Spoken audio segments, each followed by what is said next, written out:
다가오는 11월 미국 대선에서 미국 공화당 대선 후보인 도널드 트럼프 전 대통령이 승리할지 벌써부터 큰 관심이 집중되고 있습니다. 바다 건너 남의 나라 대선이라 치부하기에는 우리의 운명에 너무나도 큰 영향을 주기 때문에 우리도 예의주시를 할 수밖에 없는 상황인데요. 며칠 전 미국 유력 일간지인 뉴욕타임스에서 트럼프 당선 시 한국에 미칠 영향에 대한 기사를 특집으로 내보낼 정도로 그 내용이 충격적이죠.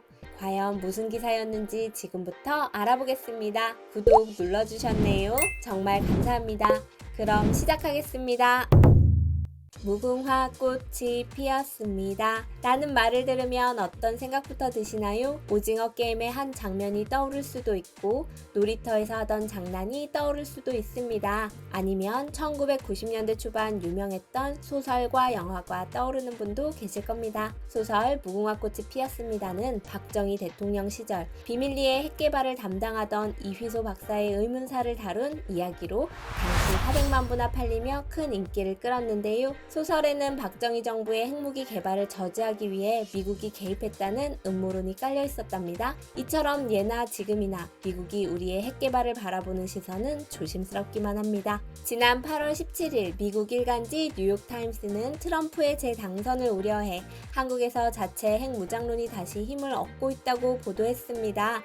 내용은 생각보다 심각한데요. 잠시 함께 알아보겠습니다. 한국은 불안한 휴전으로 6.25 전쟁이 중단된 이후 유사시 핵무기로 한반도를 지켜주겠다는 미국의 약속을 믿으며 살아왔습니다. 실제 조 바이든 미국 대통령이 지난해 그 약속을 강조하며 북한이 핵 공격할 경우 체제를 멸망시키겠다라고 선언하기도 했는데 그러나 미국은 북한이 핵무기를 만들고 확장하는 것을 막는 데 실패했고 김정은이 미국에 도달할 만큼 강력한 미사일을 시험하며 도발하는 것도 방치했습니다. 특히 최근 핵 보유국인 러시아는 북한과 냉전 시대의 방위 협정을 부활시켜 한국을 위협하고 있는 것도 한몫했고요. 한국은 그동안 미국의 비확산 체제에 반해 자체 핵을 보유하는 것을 오랫동안 금기시해왔습니다. 하지만 한미 동맹을 위태롭게 할 것이 분명한 트럼프 전 대통령이 당선될 가능성으로 인해 한국 내에서 안보에 대한 불안이 깊어지고 있습니다.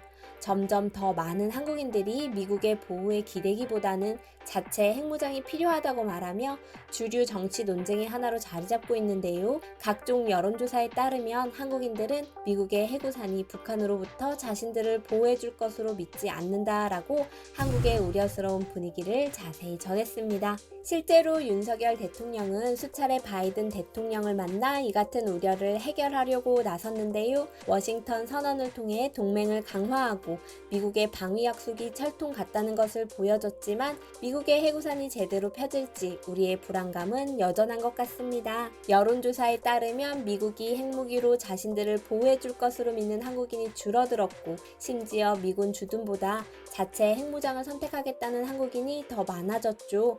또 다른 여론조사에서는 한국인의 70%가 자체 핵무장을 지지한다는 결과가 나왔는데요. 특히 핵 보유국인 러시아가 핵무장을 포기한 우크라이나를 침공한 것을 보고 타산지석으로 삼아야 한다는 논의가 늘어났다고 보기도 합니다. 다만 NYT는 실제 한국의 핵무장 가능성에 대해서는 비관적입니다. 한국은 현재 핵연료 생산 시설이나 핵무기를 설계할 기술이 없고 정치적으로도 핵무기를 추구하려는 의지가 거의 없다라고 짚었죠. 그러면서 정찰 및 미사일 능력을 강화하는 것이 한국에 더 도움이 되고 북한에 대한 선제 공격 능력을 제공할 것이다 라고 훈수까지 두었습니다. 국내에서도 한미 동맹이 살아있고 건강하다면 핵무기를 만드는 것은 쓸모없는 일이고 한국을 더 안전하게 만들지 못할 것이라며 자체 핵무장에 대해 반대하는 의견이 있는 것도 사실입니다만 정작 트럼프 전 대통령은 한국과 일본이 미국의 해구산에 의존하기보다는 자체 핵무장을 허용할 의향이 있다 라고 말한 바 있어 향후 동아시아 내에서 연쇄적인 핵 보유가 이뤄질지 관심이 커지고 있다고 합니다. 뉴욕타임스는 딱 잘라 한국의 자체 핵무장 가능성은 낮다고 말했지만 과연 정말 그럴까요? 정치적 의지는 둘째치고라도 앞선 과학 기술력을 가진 우리나라를 너무 얕잡아 보는 게 아닌가 하는 생각도 듭니다. 사실 우리나라의 핵무장 시도는 생각보다 역사가 깊습니다. 1969년 미국 대통령에 취임한 닉슨은 닉슨 독트린을 발표하는데 그 내용이 충격적이었습니다. 미국은 핵 보유국들로부터 동맹국들의 자유가 위협을 받을 경우 해구산이라는 방패를 제공할 것이다. 단 재래전과 같은 형태의 침략의 경우 미국은 필요하고 타당한 군사적, 경제적 지원만 제공할 것이다. 위협을 받는 당사국이 자국의 방위를 위한 1차적인 책임을 져야 한다. 라는 발표였는데요. 이는 곧 북한이 남침을 하더라도 미국은 직접 참전하지 않고 북한이 핵 공격을 할 경우에만 해구산을 제공하겠다는 이야기나 다름없었습니다. 빈말이 아니었습니다. 1970년 7월 윌리엄 로저스 미국 국무장관은 주한미군 2만 명 철수를 언급하게 되는데요. 당시 한국은 말 그대로 난리가 났습니다. 6.25 전쟁 이후 미국의 국방력을 의존하던 한국에게 미국이 얼마든지 등을 돌릴 수 있다는 것을 알게 된 계기가 되었고 자주 국방이 불가피하다는 것을 깨닫게 된 것이죠. 당시 박정희 대통령은 힘없는 평화는 공허한 외침일 뿐이다 라며 국방력 강화를 시작합니다. 자체적인 총기류와 미사일, 전차 등의 개발은 물론이고 핵무기 개발에도 관심을 보였다고 합니다. 박정희 정부는 1974년 대한민국과 프랑스 간 원자력 협력 협정을 체결합니다. 이스라엘도 이미 1950년대 프랑스 핵기술 이전으로 핵무기를 보유하게 되었기 때문에 현실성이 충분한 계획이었죠. 하지만 1976년 미국의 집요한 압력으로 한국은 프랑스와의 핵연료 재처리 시설 도입 계약을 파기하고 맙니다. 이와는 별개로 1978년 국방과학연구소 연구진은 프랑스의 기술 지원으로 사정거리 180km의 배꼽 미사일을 발사하는 데 성공했는데 마침 의정부에서 평양까지 직선거리가 180km였죠. 전두환 정부 때인 1982년 한국원자력연구소의 연구용 원자로인 트리거 마크 3에서 플루토늄 추출에 성공합니다. 이어 영남화학이 수입한 인광석에서 추출한 옐로 케이크를 공급받아 900kg의 분말 형태의 천연 우라늄을 만들었으며 이 중 약 750kg 정도를 월성 원자력 발전소 원료로 사용하고 150kg을 금속 형태로 전환해 연구용으로 보관했습니다. 하지만 1984년 당시 실험에 사용된 모든 장치와 시료들은 재사용할 수 없도록 폐기되어 원자력 연구소로 이관했고 대한민국은 이후 핵개발을 포기해야만 했죠. 반면에 2016년 북한은 국제사회의 우려에도 불구하고 5차 핵실험을 단행했는데요. 규모 5.3 인공지진이 발생했으며 폭발력 100킬로톤으로 추정되었죠. 현재는 개량을 거듭해 약 90여 발의 핵무기를 보유 중이고 2030년경에는 165발 정도를 갖게 될 것으로 추정하고 있습니다. 한편 핵무기 개발을 위해서는 그 원료인 우라늄 등이 있어야 하는데요. 우리나라에는 방사성 광물 자원이 있을까요? 대한민국 광물자원 분포 연구에 따르면 국내 최대 우라늄 분포 지역인 대전, 옥천, 보은, 금산에만 약 1억 톤 가량의 우라늄이 묻혀 있다고 합니다. 히로시마에 투하되었던 리틀보이가 TNT 15kT 정도인데 한 개를 만들려면 천연 우라늄 0.875톤을 무기급으로 고농축해 사용해야 한다고 합니다. 1977년 당시 미국 뉴스 기사에 따르면 한국은 우라늄 레이저 농축법으로 75,000초, 즉 21시간이면 20kT급 핵폭탄 한 발을 제작할 수 있다고 보도했는데요.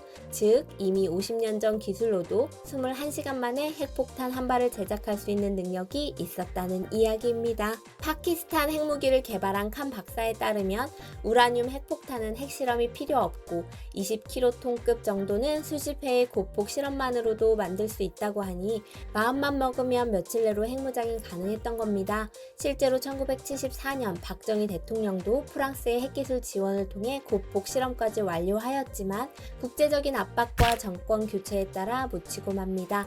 핵무기 개발과는 별개로 우리나라는 원자력 발전 후 나오는 핵연료를 차곡차곡 원전 내부에 모아두고 있었는데요. 지난 2016년 당시 원전 내부에 보관하던 사용 후 핵연료량만 14,000톤이었습니다. 사용 후 핵연료 14,000톤에서 플루토늄 140톤을 생산할 수 있고 플루토늄 플루토늄 3kg이면 핵 출력 20kT 핵폭탄을 만들 수 있는데요. 히로시마급 핵폭탄으로 계산한다면 무려 47,000발 가까이 되는 엄청난 분량이었죠. 물론 사용 후 핵 연료를 핵폭탄으로 만드는 것이 이렇게 쉽게 되지는 않습니다. 핵무기 제조에 있어 가장 중요한 것은 플루토늄 등의 핵 물질을 얻어내는 것이고, 이를 위해서는 천연 우라늄 238을 중수로 원자로를 이용해 얻어내야만 하죠. 하지만 이 역시 경주에 위치한 월성 원자력 발전소에 이미 중수로 원자로가 가동되고 있기 때문에 핵 물질을 얻어내기 위한 제반 시설과 기술 지식은 충분하다는 게 전문가들의 분석입니다. 더불어 핵무기 실험에 필수적인 폭약 시뮬레이션 능력도 국방과학연구소가 이미 보유하고 있는 기술이죠. 핵을 발사하기 위한 투발 수단 역시 탄도미사일, SLBM 등도 사거리 제한 해제와 함께 충분한 수준이라고 보이고요. 결론적으로는 1-2년 정도의 시간과 결심만 있다면 100kg급 핵무기 제조는 매우 쉬울 것으로 보입니다. 실제로 국내외 핵 전문가들도 기술적, 경제적으로는 문제가 없다고 판단하고 있고요. 그렇다면 진짜 우리가 핵 보유국이 될 가능성이 있을까요? 이에 대해 미국 과학자연맹 회장이자 핵무기 분야의 1인자인 퍼거슨 보고서를 통해 한국의 핵무장 시나리오 4가지를 소개한 적 있습니다. 첫 번째 방법은 미국과 중국에 대해 북한의 비핵화를 촉구하는 외교적 압박 목적의 핵폭탄을 몇 개 만드는 것이고, 두 번째는 외교적 핵폭탄이 효과를 거두지 못했을 때 매년 핵무기를 생산하며 핵 강국의 길을 가는 것, 세 번째는 북한 정권이 무너질 때 중국군의 개입을 막기 위한 군사적 핵 전력을 건설하는 것이고, 마지막 시나리오는 한국과 일본이 핵무장에 협력해 중국과 북한에 공동으로 대응한다는 것입니다. 물론 현재 한일 간의 적대감을 생각하면 마지막 시나리오는 말도 안 되겠지만요. 오늘은 뉴욕타임스가 트럼프 재집권 시 한국의 자체 핵무장이 우려된다는 기사를 살펴봤습니다. 한국의 핵무기 개발에 대해 얕잡아보는 시각에 대해서도 사실에 근거해 살펴보았고요. 어떠한 순간에도 한반도의 평화가 깨지거나 핵무기가 사용되는 일은 없었으면 합니다. 11월 미국 대선의 결과가 어떻게 나오든 간에 우리나라의 긍정적인 방향이었으면 합니다. 연일 이어지는 무더위에도 불구하고 오늘도 저희와 함께 해주셔서 감사합니다. 한반도 비핵화와 관련된 의견 있으시면 댓글창에 달아주세요. 오늘도 귀한 시간 내서 시청해주셔서 감사합니다. 구독자님들 사랑합니다.